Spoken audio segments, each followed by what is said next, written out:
I've been asked to speak about what I call empathic communication, which is an adaptation, according to Srila Prabhupada's instructions and the teachings of the Acharyas, of nonviolent communication to Krishna consciousness.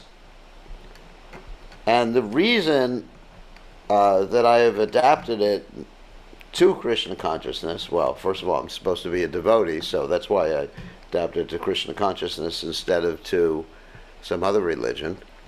But the reason I've adapted it to Krishna consciousness is, well, let's tell the history, is because I've perceived amongst the devotee community many different conflicts, problems, issues, and so I wanted to find a way to, as Prabhupada said, love and trust, to try to bring the devotees together with mutual understanding, and at the same time respect diversity. As Prabhupada said, that the GBC should meet every year to discuss unity in diversity. So, of course, unity means how we're all one. Diversity means how we're all different. And I don't think we've actually done that so much yet, although it is Srila Prabhupada's instruction. So, the unity means that we're all working to serve Srila Prabhupada's society, the International Society for Krishna Consciousness, and please Srila Prabhupada. And the diversity means that we actually all have different personalities, different propensities, different skills, different varnas, different ideas how to present Krishna consciousness. And sometimes these ideas, skills, varnas end up in conflicts between the devotees. And so I was very concerned about this, as I've seen many, many conflicts, as I mentioned before. And I wanted to find out how to serve Prabhupada by helping resolve the conflicts, not to eliminate conflicts. Conflicts are natural, they're good, they help us advance in Krishna consciousness. For example, we all have these internal conflicts, such as our material attachments on one side, and also our desire to be Krishna conscious and give up the material attachments on the other side. Last night I was giving a class, and I was mentioning the story that Srila Bhaktisiddhanta Saraswati Thakur told about how the marriage party was trying to row across the river to get to the other side of the river to attend a marriage. And when they woke up in the morning after they had spent the whole night in the boat, they discovered they had not moved 1 inch or 1 meter, because you're all in Europe. And it was discovered the reason was that they had left the anchor in the, not in the water, but under the water. And they had not moved. So the moral of the story is that one has to sort of like pull up the anchor of material attachment if one wants to make spiritual advancement. However, we have these material attachments, and we want to pull the anchor up, so we have these conflicts, these internal conflicts going on. So there's internal conflicts, external conflicts, and so how do we resolve these conflicts? So therefore, in order to understand, or try to understand how to resolve the conflicts, I started studying different psychological texts, and also I took some courses, especially a very nice course I took from Braja Vihari on mediation. I became a certified mediator. And taking this course, I learned a lot. It was actually a really nice course.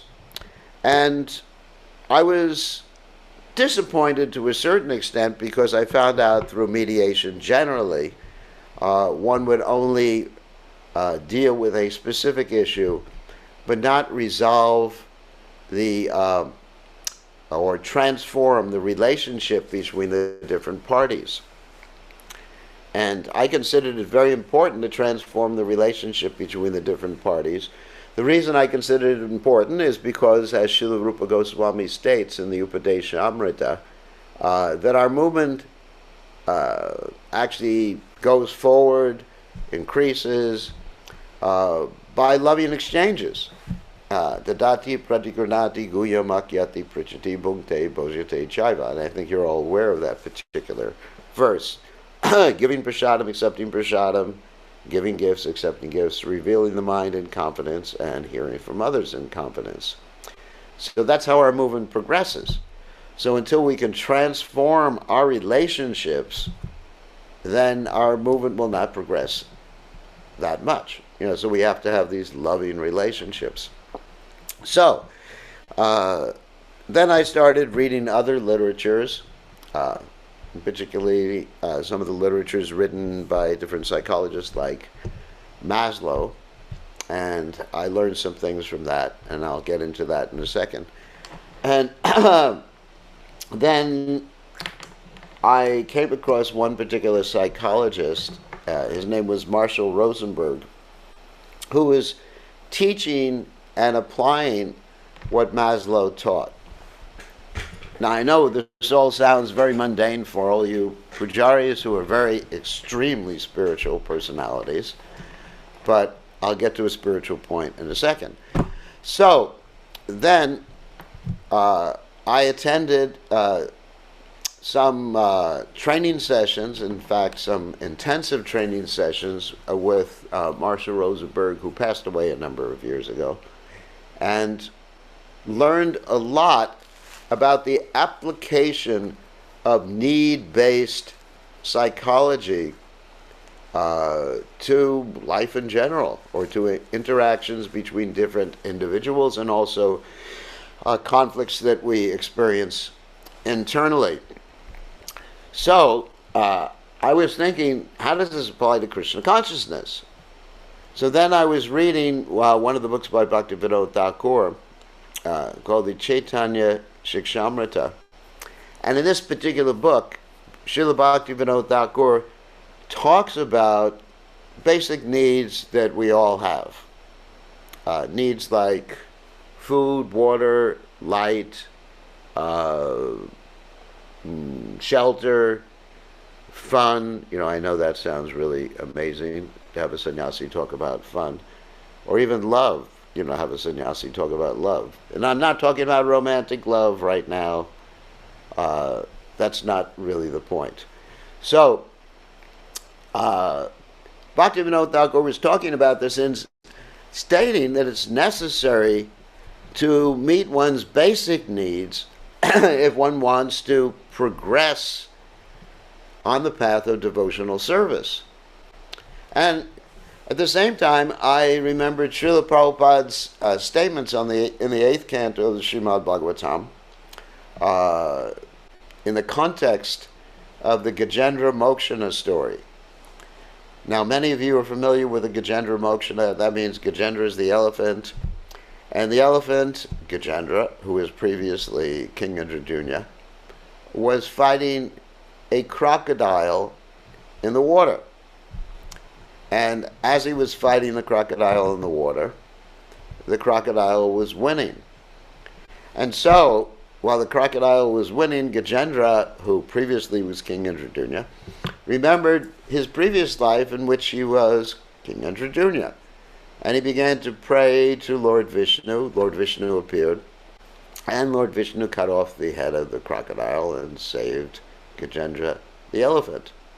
Now, Prabhupada talks or mentions in his purport, using this as a metaphor, he says that when one wants to fight Maya, and that's pretty hard to fight Maya, because Mama Maya Durachya, as Krishna says in the Gita, Maya is very difficult to overcome, and it actually belongs to Krishna, and no one can actually fight Maya. But really what Prabhupada was indicating, if one wants to remain aloof from the material energy and progress spiritually, one needs to fight from a natural position. And I'm paraphrasing what Prabhupada said. Natural position means, and Prabhupada there in that purport was indicating one's proper varna and one's proper ashram.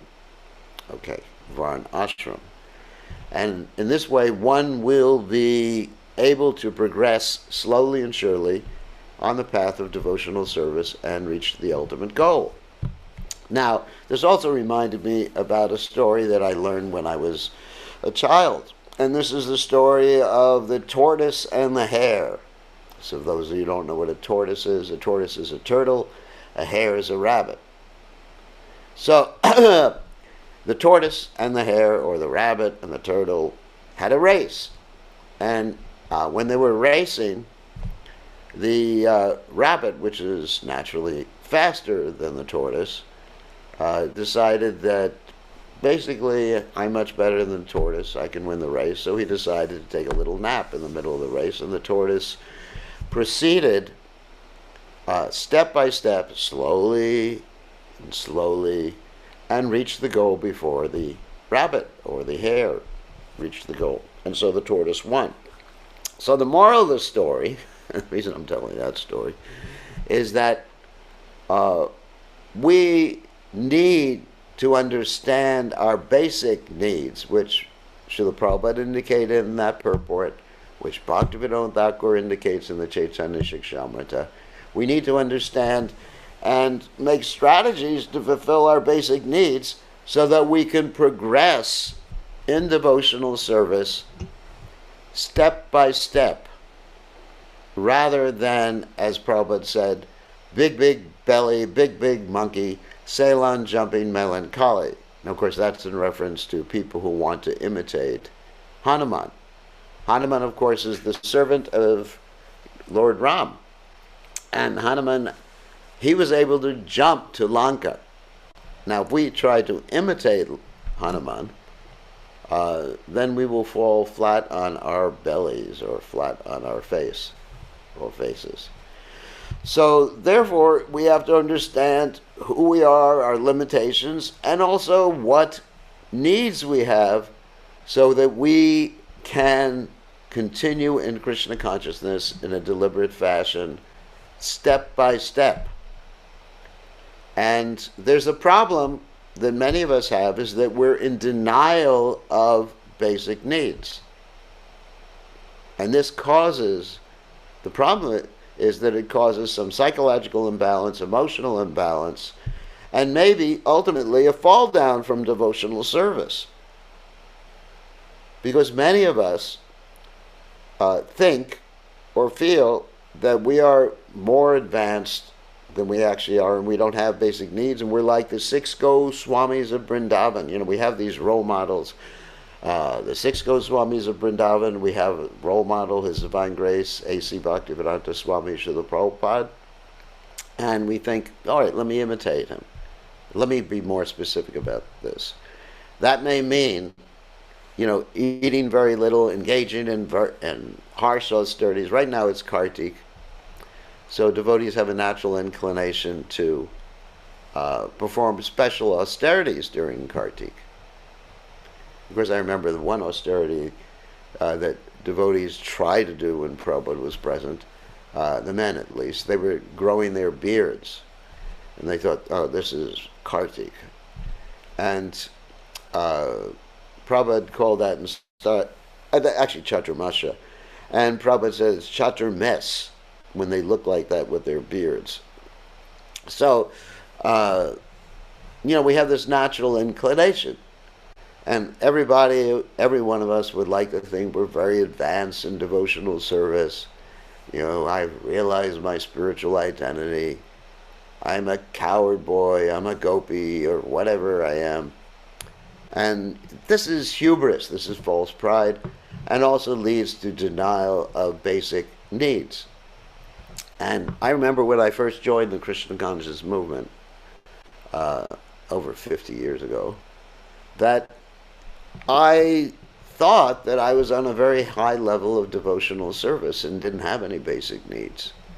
And so I thought that I had realized my spiritual identity after 3 days in the Krishna consciousness movement. Myself and the other brahmacharis would look at each other and say, yes, we're all coward boys in the spiritual world. and we have no material attachment anymore or material needs. So that's a great danger. So we need to be honest with ourselves as far as our needs. And talking about needs, Maslow, who is a psychologist, gave us what's called a pyramid or a triangle of needs that every human being has. And interestingly enough, even though Maslow was not a devotee, he had at the top of the pyramid something called self-actualization, which is, I guess we can equate it with Krishna consciousness, because if one wants to understand the self, one has to also understand the Supreme Personality of Godhead, because we are part and parcel of Krishna, Mami Vangsa Jiva Loke, Jiva Bhuta Sanatana.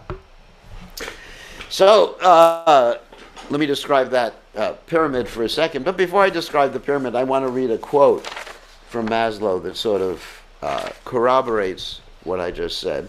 I printed this out for all of you.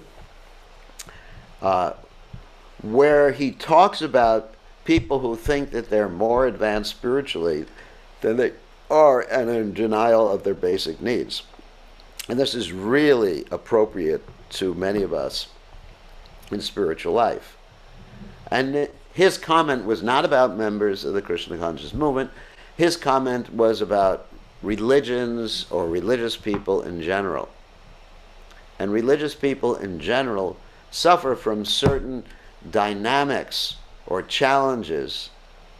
And it's not only in the Krishna conscious movement that we suffer from these things, but we are religious people, or trying to be religious people, so we have these same dynamics. Let me read this quote, which is quite interesting, and I'll sort of unpack it. A kind of pseudo-growth. Pseudo-growth means false growth, that one thinks that one's growing when one's not growing, spiritually that is. A kind of pseudo-growth takes place very commonly when a person tries by repression. Repression means you have some basic need and you just like push it down and denial about it. And then he says the second part is denial. Reaction formation. Reaction formation means your basic need comes out in a different way so you can't identify it. For example, let's say you didn't get enough sleep and then you're angry as anything. So that's reaction formation. To convince himself or herself that an ungratified basic need, that means a need that you have not dealt with, that you're not making a strategy to fulfill, has really been gratified. In other words, you convince yourself, I don't have a need for sleep. Let's get more specific, because actually we're talking about Pujaris here. And many Pujaris get too little sleep. It's a very common thing. For example, you have this last RT, sometimes it takes, you stay up until about 10 o'clock sometimes, certain temples, not every temple, you stay up till 10 o'clock, and then you have to wake the deities up the next morning. Now, you may think that, you know, this is spiritual, Krishna will protect me, like that. And I got news for you. There's the material energy. It functions in a certain way. You get too little sleep. I mean, of course, you may get angry. That may be one evidence that you got too little sleep. But there are other things that will happen that may be even more dangerous. More dangerous means, let me explain more dangerous things that can happen. For example, your immune system will be depleted, and now with this COVID thing, you may get very sick. And another thing that's even more dangerous than COVID is that you may be driving a car, and we've experienced this with some of the European Pujaris, and in America too, that you may be driving a car, you know, in your service to Krishna, and then you fall asleep while driving a car. When I was a new devotee, we would sleep at every red light. I was so tired all the time from serving Krishna that I would sleep at, like when the light was red, I was driving, stop the car, go to sleep, and I was woken up by the horns in the car, from the cars behind me. And how many devotees have we lost because they fell asleep while driving and crashed and died because they didn't get enough sleep at night? There's so many problems that can occur from not getting enough sleep, and at the same time we feel guilty. We hear all these statements: sleep is maya, sleep is illusion, one shouldn't sleep more than 6 hours a night. Actually, there's statements by Prabhupada that if one's driving, one should sleep more, because when Prabhupada was present, many devotees passed away from car accidents because of the lack of sleep. So there's an incident or instance where if we don't satisfy a basic need, we end up in trouble, or we make mistakes when we're overtired, or we haven't eaten enough. But we take quotes out of context. Certain things Prabhupada said out of context, we apply it to ourselves, we think we're more advanced, and then we end up in trouble. It's not only sleeping, it's eating. Like if we eat too little, of course Krishna says in the Gita, the yogi should not eat too much, not eat too little, machahara viharasha, should be moderate in his eating, his or her eating. So, getting on with this quote, we convince ourselves that the ungratified basic need has not been gratified or doesn't exist. He then permits himself or herself to grow on to higher level needs. In other words, yes, I just have to be Krishna conscious. This sleep, this need for friendship, this need for love, this need for understanding. I'm going to go over the basic needs in a second, which of course forever, these needs exist, which of course forever rest on a very shaky foundation. In other words, your Krishna consciousness rests on a very shaky foundation. I would say that this is one of the main causes of devotees falling down from the Krishna consciousness movement.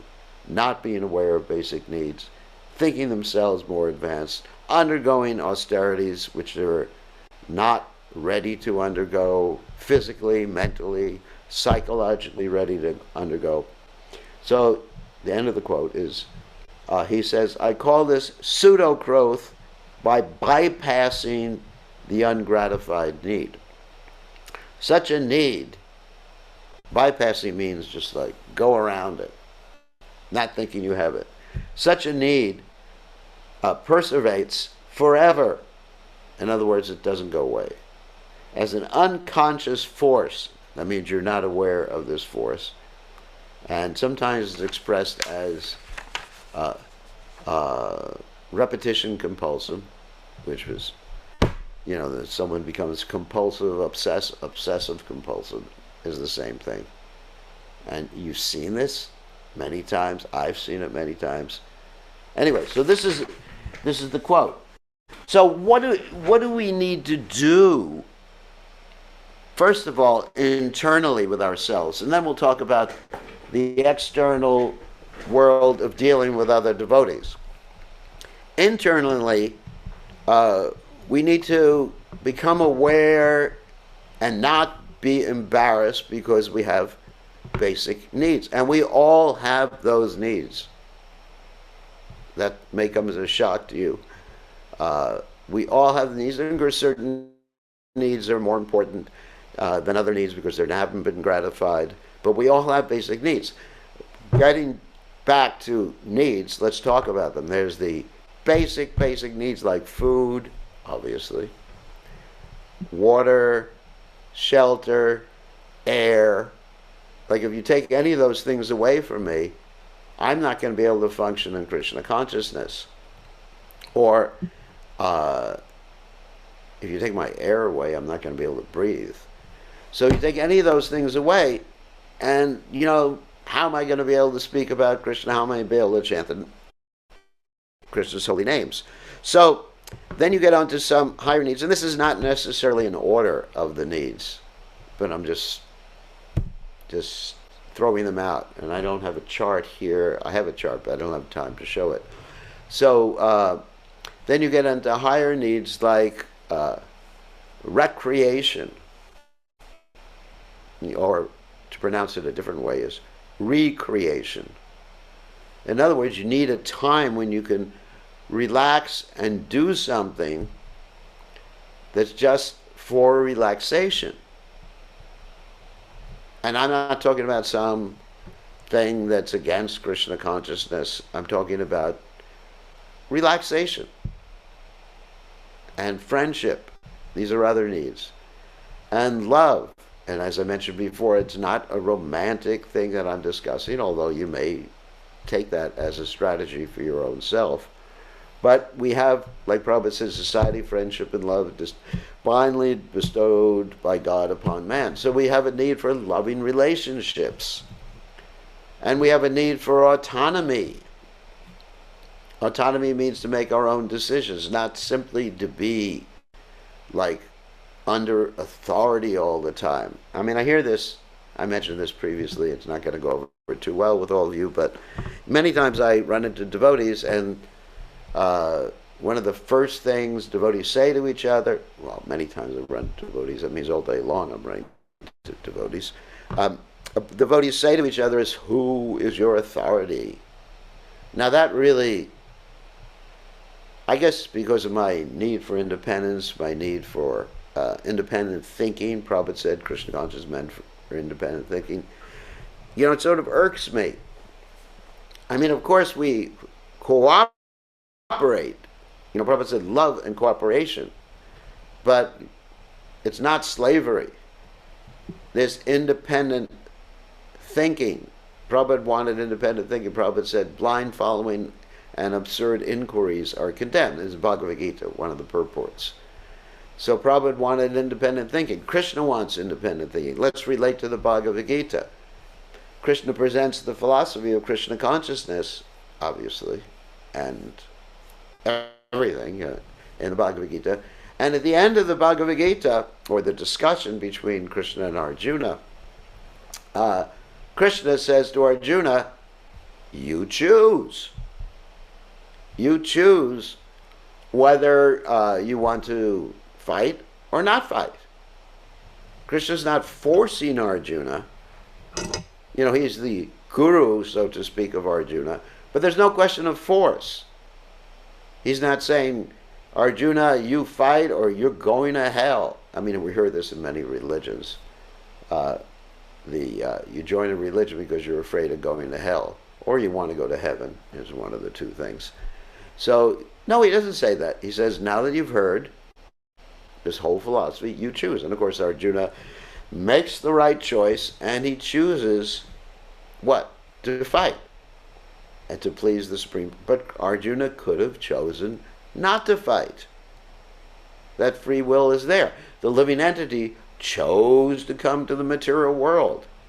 Oftentimes, people ask me the question, why didn't Krishna take away our free will? Why didn't Krishna force us to surrender?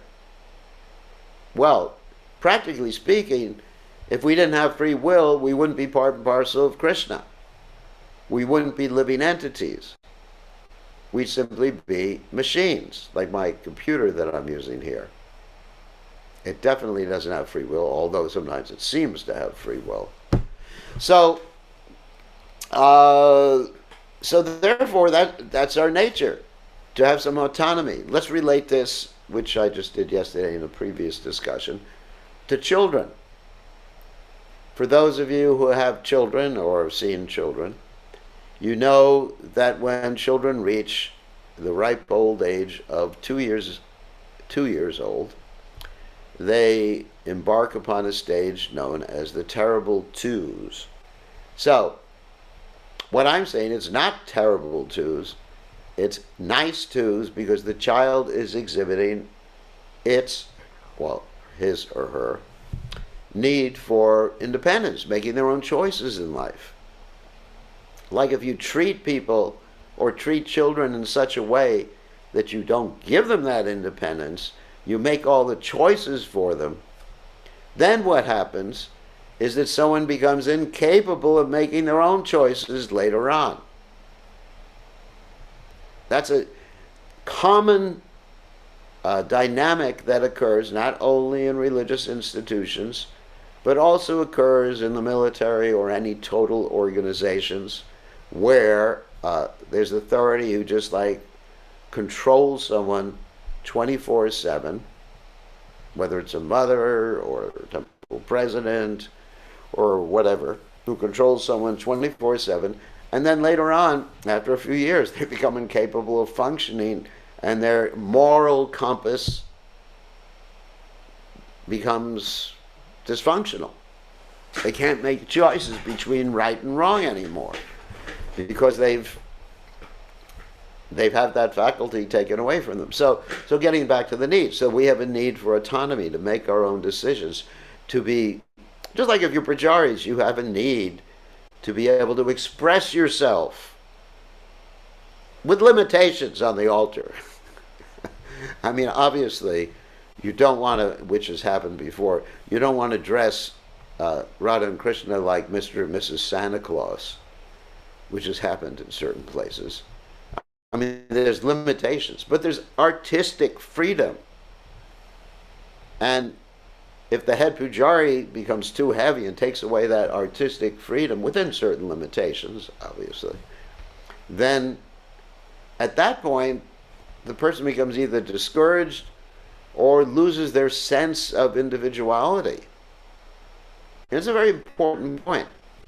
Now, let's give you an example of myself. I used to do a lot of pujari work and dress the deities and everything like that, and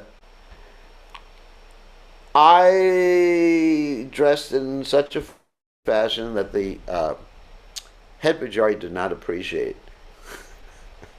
In fact, she got so upset that after I finished dressing the deities, after I left the temple room, she would actually dress them again. And that really was not so encouraging for me. Of course, now I've resolved that conflict, but you know, it's a fact. So there has to be a certain amount of autonomy that we give devotees who are working with us, particularly if you're head pujaris. And if you, I mean, obviously, they have to stick to the standards, punctuality, cleanliness. I mean, Prabhupada stressed that with pujari work or with deity service. At the same time, you know, there has to be autonomy. So we respect that autonomy. Anyway, so internally, we're talking internally. So we have to be aware of our need for autonomy. We have to be aware of our need for fun, our need for recreation, our need for love, loving relationships. All these different needs are needs for authenticity, which means telling the truth, particularly those who are pujaris or brahmins. So samadhamakta paksha cham shanti radha mevajaya, etc. They're supposed to be functioning as brahmins. So that means they have a need for truth, to tell the truth, to speak the truth, to be authentic. And then we have a need for meaning in life. Meaning, of course, means our meaning of life, hopefully, is to be Krishna conscious. Hopefully, to please Srila Prabhupada and to serve Srila Prabhupada Society. Just like if someone were to ask me, what is my meaning in life? I'm a servant of Prabhupada. That's my identification. Because everyone has different identifications. And we speak about this often when we're presenting Krishna consciousness to people in the beginning, that we have these upadhis, these different designations. You know, I'm white, I'm black, I'm male, I'm female, I'm American, I'm Russian, I'm whatever. We have all these different designations. But sarvopadi vinir muktam tatpatattvena nirmalam rishikena rishikesha sevanam bhakta uchate. We're meant to give them those designations up by identifying ourselves as servants of our spiritual master and servants of His Divine Grace A.C. Bhaktivedanta Swami, Srila Prabhupada, and ultimately Radha and Krishna, and Srila Prabhupada Society. So there's a sense of self-identification, which is really important, and ultimately there's a need for Krishna consciousness. So internally, it means becoming aware, not being embarrassed about your particular needs. If you're tired, you have a need for rest. If you're hungry, you have a need for food. And unfortunately, sometimes in devotee societies, there's this embarrassment. So we shouldn't really be concerned. If we are functioning in Krishna consciousness and we have some basic human needs, for example, every day I exercise, at least for an hour a day. And I have this watch and it tells me I have to do 10,000 steps every day because I have a need for health so I can serve Krishna. So I do things deliberately to fulfill needs. Those are strategies to fulfill needs. Okay, so that's on a personal basis. Then we can proceed very nicely, step by step, to become completely Krishna conscious. And then we won't fall down if we're aware of those needs. And also, avoid bad association, satsanga, tyaga, vaishnava tyaga. You got all these different statements in Shastras, but we're not dealing with that particularly now. We're talking about needs. Because we want to remain. Like Prabhupada said one time, don't be surprised by who leaves, be surprised by who stays. Because when you join the Krishna conscious movement, it's like declaring war on Krishna's illusory energy.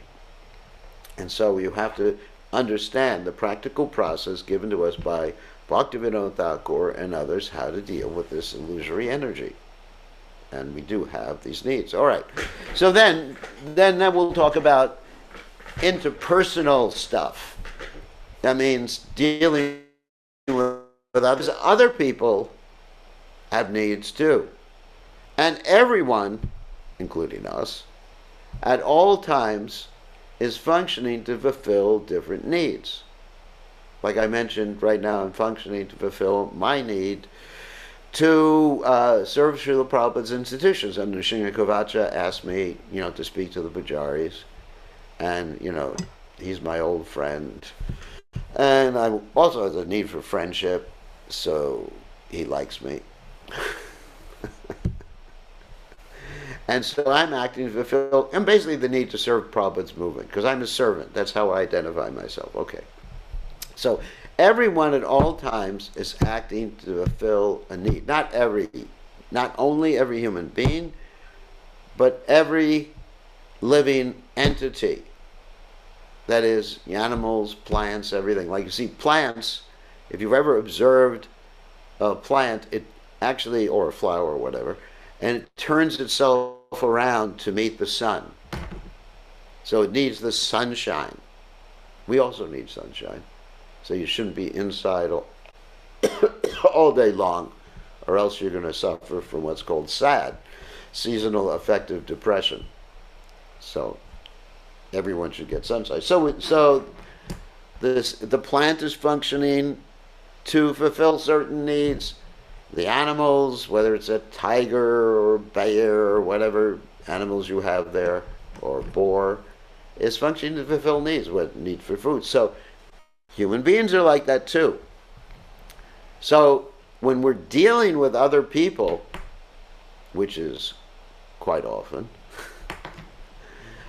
we should understand that when someone does something that may stimulate some displeasure on our own parts, that person is simply acting to fulfill their needs, which is interesting. In other words, instead of labeling the person, let's say you're a Pujari. We're going to use a particular context. And that Pujari happens to be late for every RT that they're doing. So why are they late? And how do you get them on time, or how do you encourage them to be on time? That's a big question. So You approach them instead of telling them, you are lazy, you're a bum. I mean, we put a label on them sometimes when someone is habitually late for doing RT. Spaced out, lazy, inattentive. And then we see them through that label instead of approaching them as a person to try to understand them, which is much more effective strategy, because the more you tell someone or think of someone in a particular way, the more they'll tend to act in that way. And they believe it. Even if it wasn't true in the beginning, you just repeat something, it actually becomes accepted ultimately. So let's say, all right, there's a Pujari is late. So how would I deal with it? I would sit down with that Pujari rather than just like making a label or a diagnosis of the person, which we're very prone to do, and ask them about their life. I said, you know, I noticed you were late yesterday. You're going to say always late? Always late is like a designation. You were late yesterday and the day before for the RT. Would you be willing to share with me what's happening? And then the person would explain, you know, whatever is the dynamic in their particular life, that they have some health challenges or whatever like that. And then you would understand them in terms of their needs being met or needs not being met. And you would connect with them. And it's more likely by your connecting with them and understanding, because one of the main needs that people have is for understanding. And maybe the person was late all the time because they want to be understood. And not only that, you'll help them understand their own needs and also the need to connect to Krishna, which is being on time, punctual, as we mentioned before, which is a very important principle in deity worship. So, and they're more likely to actually be on time in the future. So you may say it's a strategy. It's not really a strategy for management, because the real important thing, you know, let's talk about deity worship in general and human relationships also. But the real important thing is to serve the Vaishnavas. Because if one simply does deity worship and doesn't respect the Vaishnavas, doesn't communicate or connect with the Vaishnavas, Lord Kapila says their deity worship doesn't work. He uses the expression, it's like offering oblations to ashes, which is not a really good idea. Because the deity, Krishna, it reciprocates with you based on your devotion. And if you don't serve the deities nicely, don't serve the Vaishnavas nicely, Radha and Krishna are not going to be pleased with you. And I'll give you an example in my own interactions with His Divine Grace Srila Prabhupada. One time I was sitting in Srila Prabhupada's room, and a group of devotees who had just come back from traveling Sankirtan came in to see Srila Prabhupada. And they were describing not just their Sankirtan, but they were describing their interactions with a particular temple, a particular Gaudiya temple they had visited.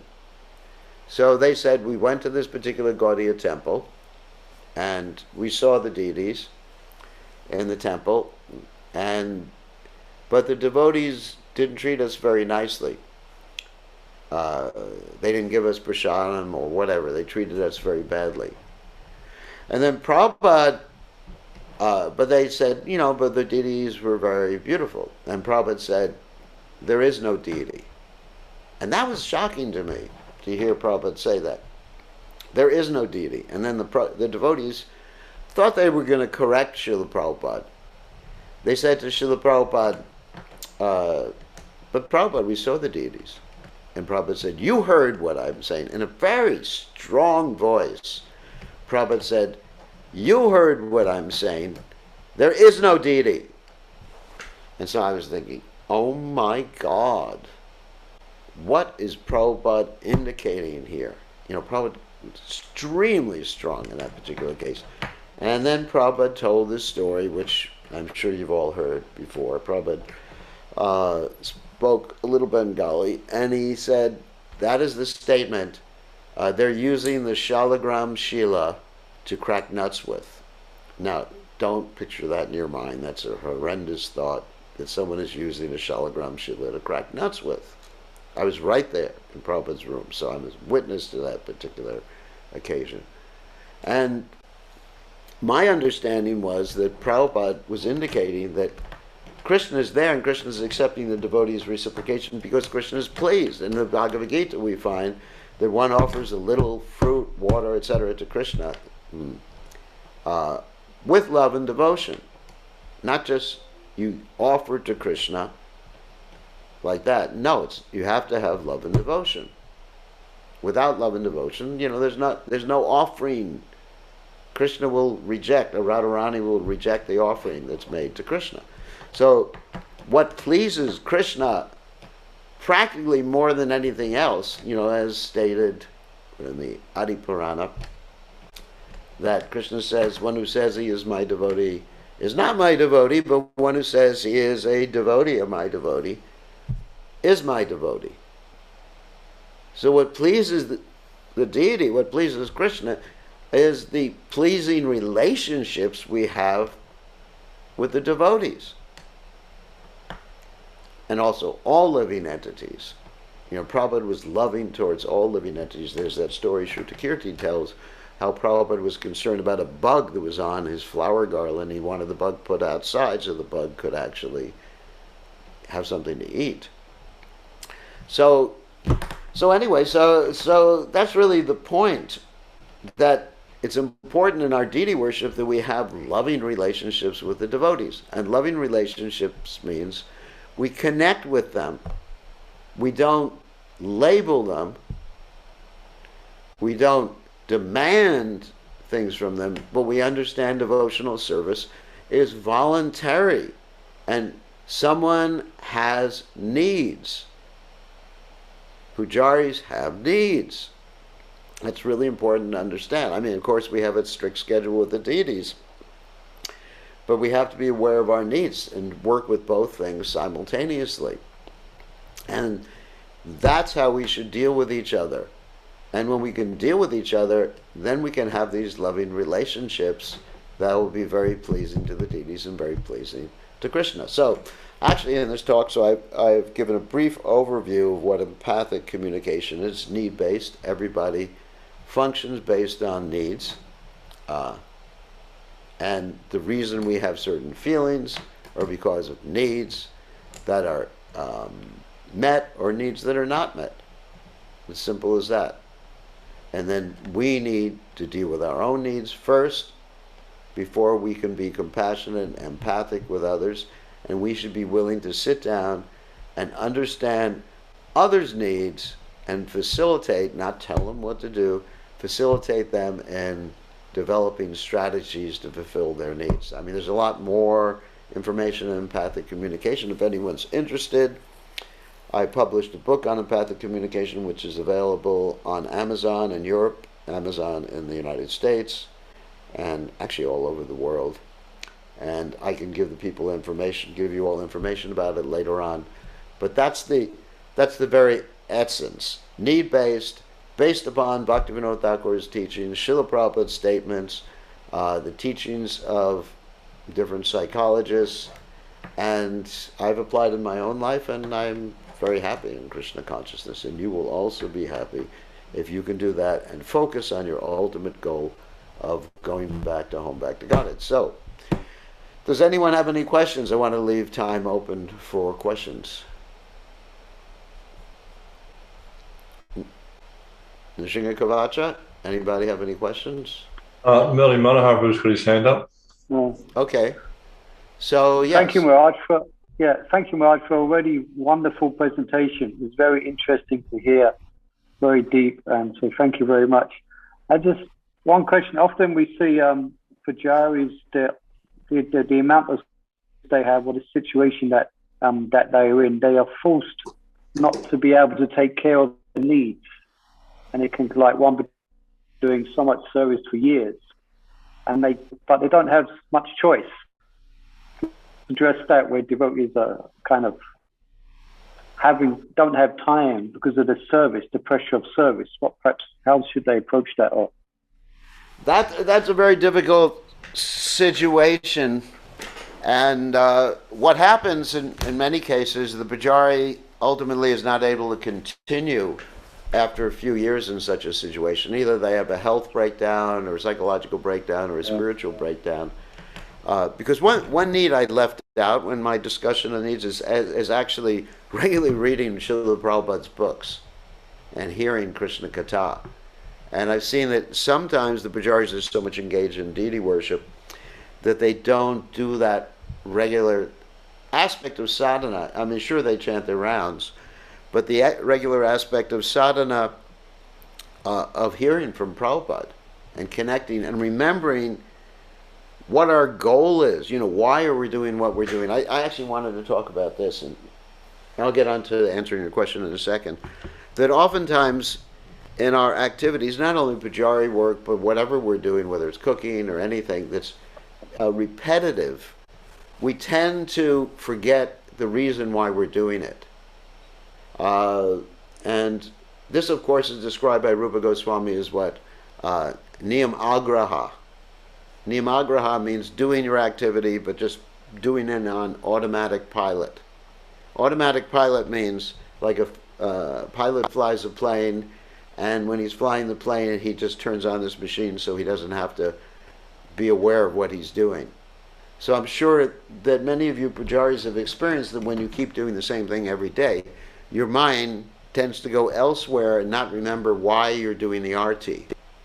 You're just doing the arti, and it's just like, I'm doing it, but your mind's thinking of something else.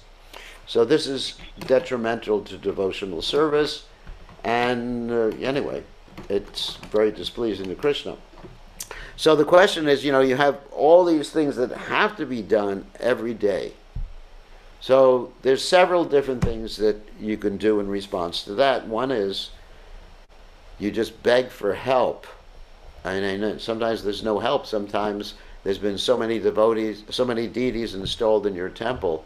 And we've had that in America, that because of different things that happened in the movement after Prabhupada left the planet, there are more deities than devotees in many temples.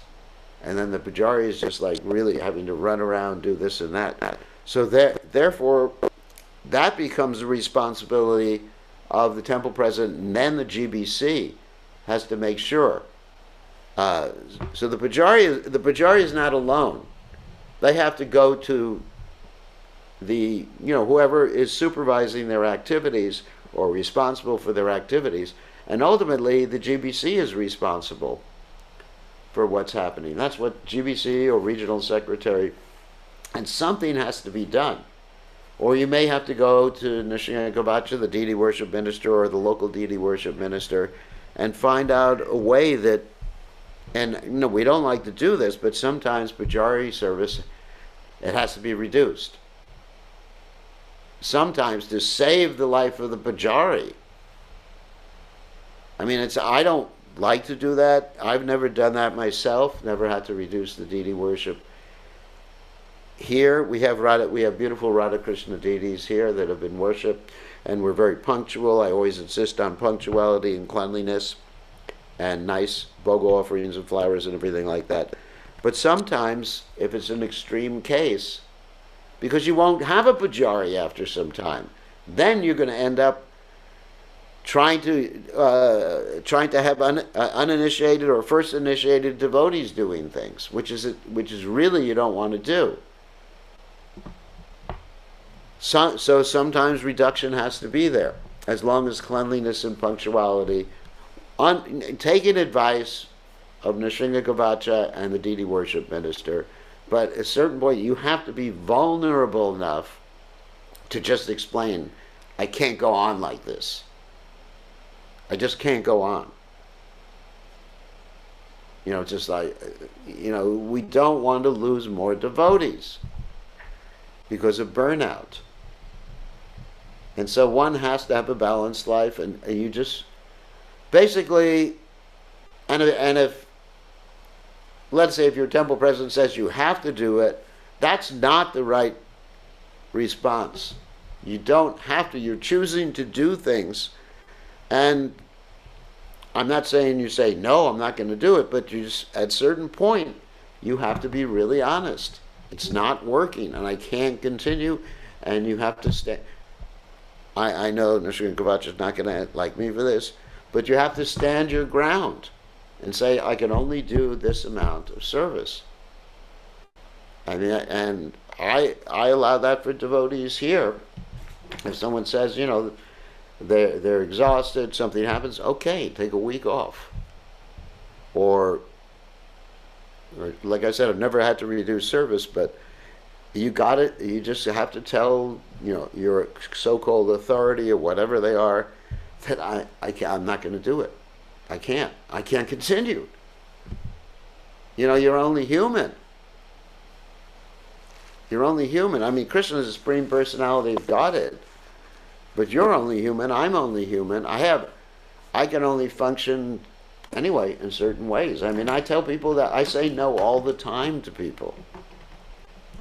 I tried saying no to Nishina Kovacha for like several months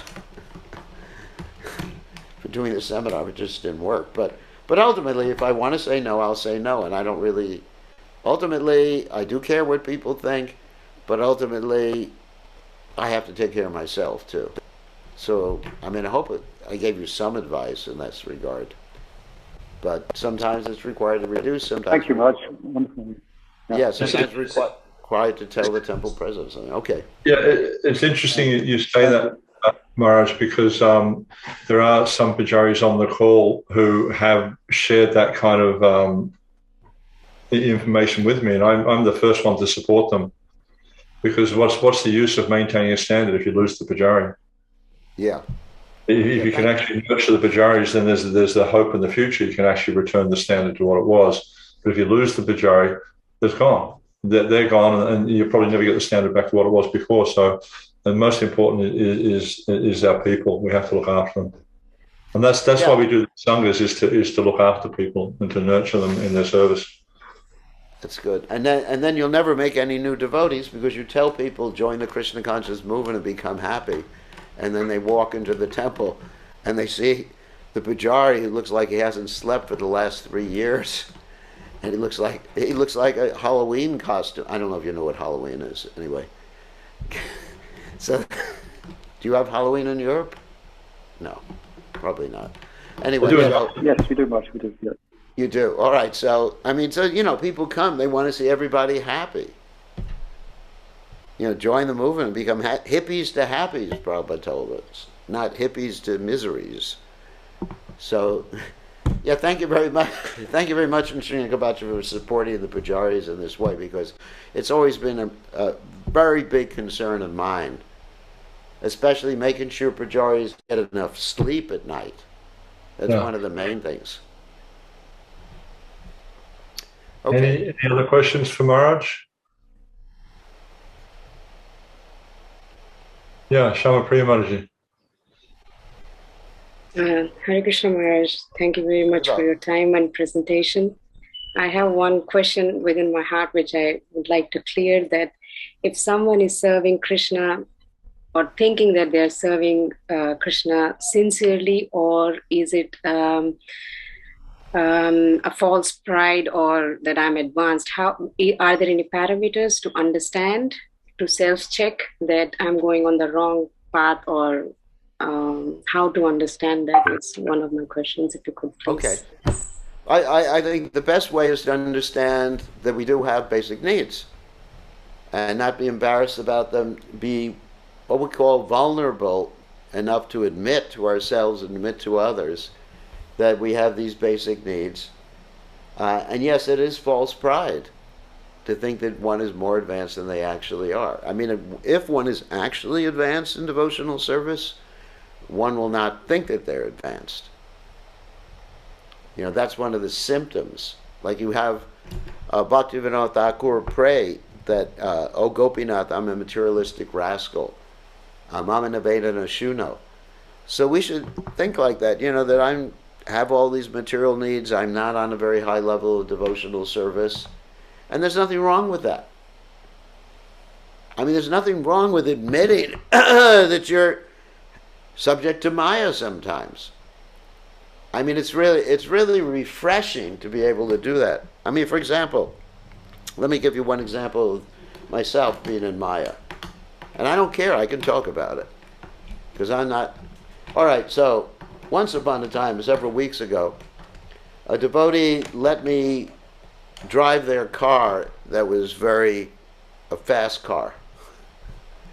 So, being in Maya and having a need for fun, I got in the car and drove it twice the speed limit just to have fun. And so what happened is that I saw some flashing lights behind me, and the police pulled me over. I almost had a nervous breakdown because, you know, I don't like to be pulled over by the police. And it became a very expensive endeavor to keep my license.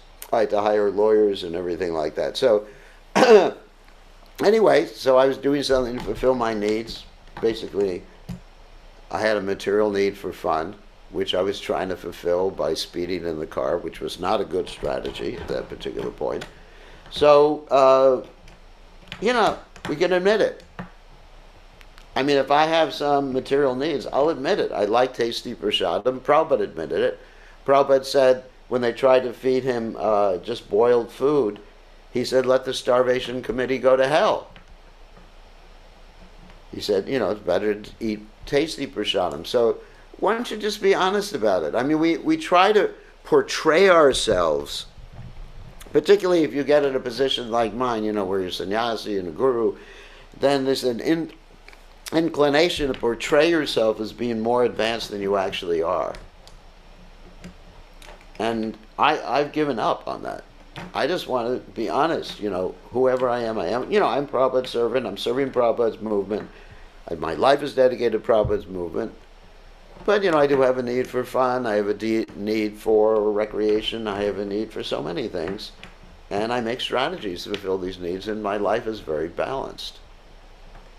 And I know when to say no. Not just in Pujari work, but, you know, people ask me all the time to give seminars, to go online and do this, do that. And 90% of the time I'm saying no, because I have different needs in my service, you know, connected to my service. All my needs are connected to serving so I can be functional and serve Krishna. Okay, who else has a question?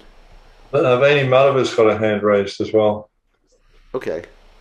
She's the translator for our devotees from the CIS. Okay.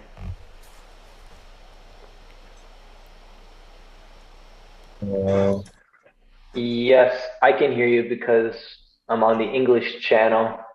I think everyone needs to be on the English. Maharaj, can you hear? I can hear, but I can't hear anything else. Maharaj, if you go down the bottom where it says interpretation and click on select English. Oh, sorry. I do speak English. Yeah, okay. Yeah, I can hear you now.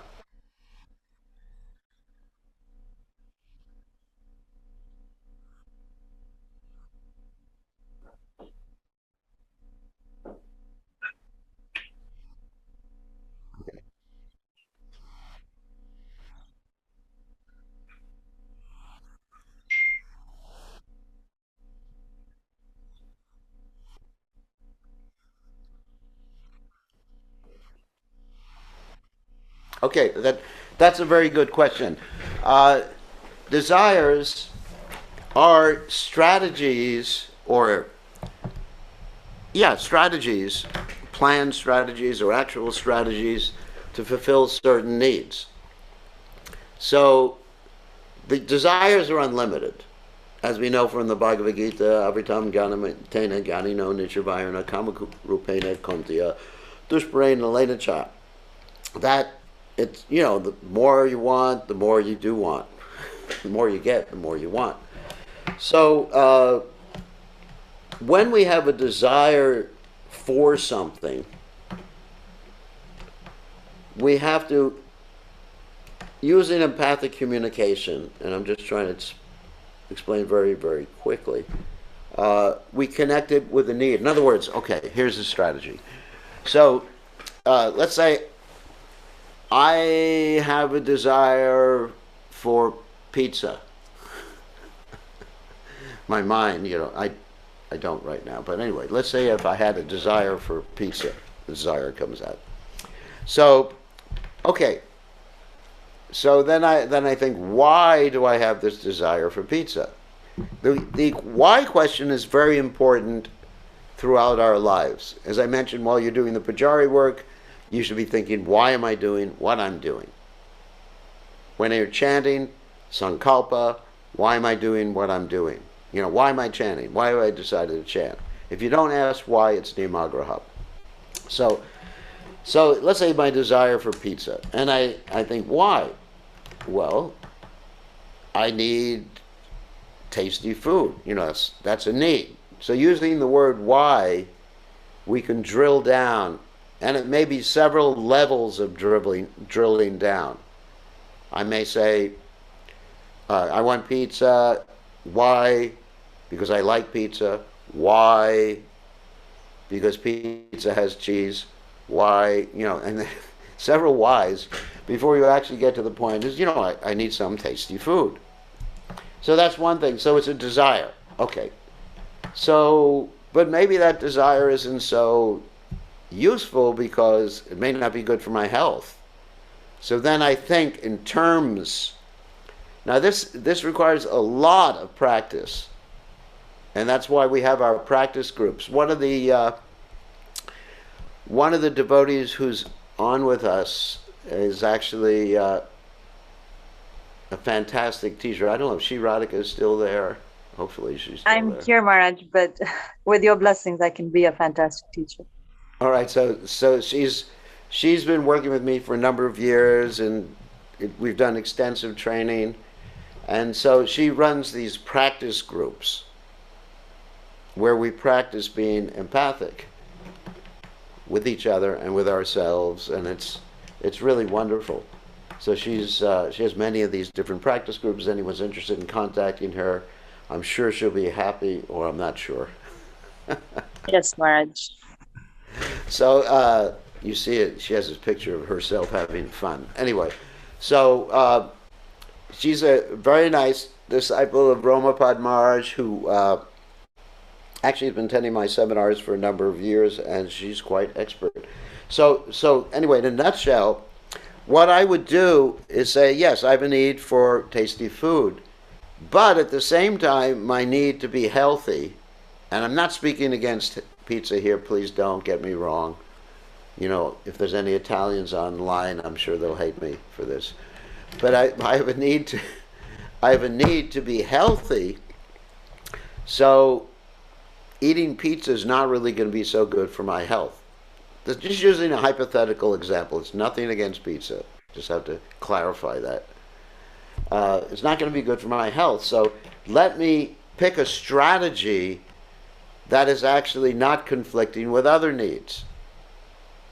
Like, for example, my strategy of racing a car conflicted with my need, for protect Krishna's money, conflicted with other needs.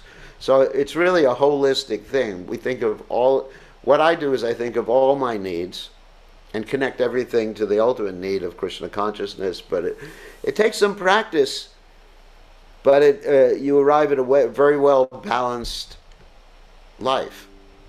Instead of calling yourself names, like we normally do. I just mentioned previously in this discussion that sometimes when dealing with other pujaris or other devotees, we put a name on them and we just see them through that static label. But we shouldn't do that with ourselves either. All right, I want pizza. I'm just a lusty dog. I can put that name on myself. But no, I have a need, and the pizza may not be the right strategy for fulfilling my need, but there is a strategy if I think very clearly. Sometimes we say outside the box, some unique strategy. that will help me fulfill a particular need. So it requires some thoughtfulness in dealing with needs. But our needs need to be fulfilled if we want to be stable and steady in Krishna consciousness, or happy. Prabhupada wants us to be happy. Prabhupada said to one temple president, your business is making sure that everyone's jolly and gets enough prasadam. Jolly means not just like, okay, I like Krishna consciousness, but jolly means like jumping up and down in ecstasy. Prabhupada loved to see people jump up and down in ecstasy. I remember kirtans where, of course, Brahmananda was there in front of Prabhupada, and Brahmananda was, challenged horizontally. That's politically correct language. And Prabhupada just motioned, jump, jump, jump, jump.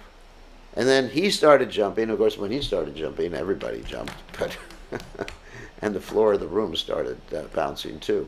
So Prabhupada really wanted us all to be really jolly. And Prabhupada said, jolly and plenty of prasadam, two things. That's the business of the temple president. So that's the manager's business. Happier devotees, more happier devotees, which I guess is our strategic mission statement. More devotees and happier devotees. So, so it requires some thought in order to be happy in Krishna consciousness. And not doing things because you have to, doing things because you choose to. Now, it requires changing the mindset sometimes. Let's say I have to wake up the deities at 4 o'clock in the morning, 3:30 in the morning, whatever it is. So, yes, the deities should be woken up at 3 o'clock or 4, whatever time it is. But instead of thinking have to, you think I'm choosing to. I'm choosing to because it fulfills my need to connect to Krishna, it fulfills my need to please Prabhupada, it fulfills my need to advance spiritually, whatever your need is. This why principle is an individual thing. Deciding on why you do something, that's up to you. Your motivation has to be individual based upon your needs. It can't be, it's not a generic why you're waking up the deities. But you have to have a why when you wake up the deities, when you chant your rounds, when you eat prasadam. Otherwise, it's a life on automatic pilot. So, I hope that answers that question. So, any other questions? Nishin Kavacha, any other? No, I thought that was fantastic, Maharaj. I really do appreciate your willingness to come and present to the devotees and share your passion for caring for devotees with us all. And appreciate Sri Radhika joining the call as well. It was unexpected, but most welcome. Any final questions for Maharaj before he goes back to his morning program? The morning program's over. I missed Damodar Ashtaka. I'm really upset. I need to connect with Lord Damodar. And this is Kartik. You connected with 37 of his devotees. Okay, you satisfied my need. Okay. Maybe I can just put a plug-in for my book. Please do. And if you share the link with me, I'll conference. Right, let me get a copy and show it. Oh, 1 second.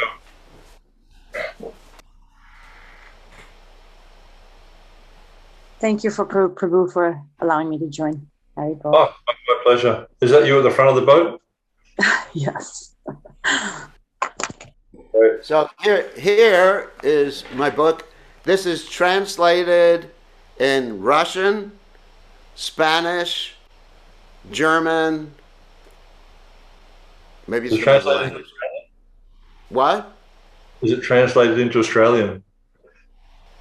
No, because you're also uneducated. You can't read anyway.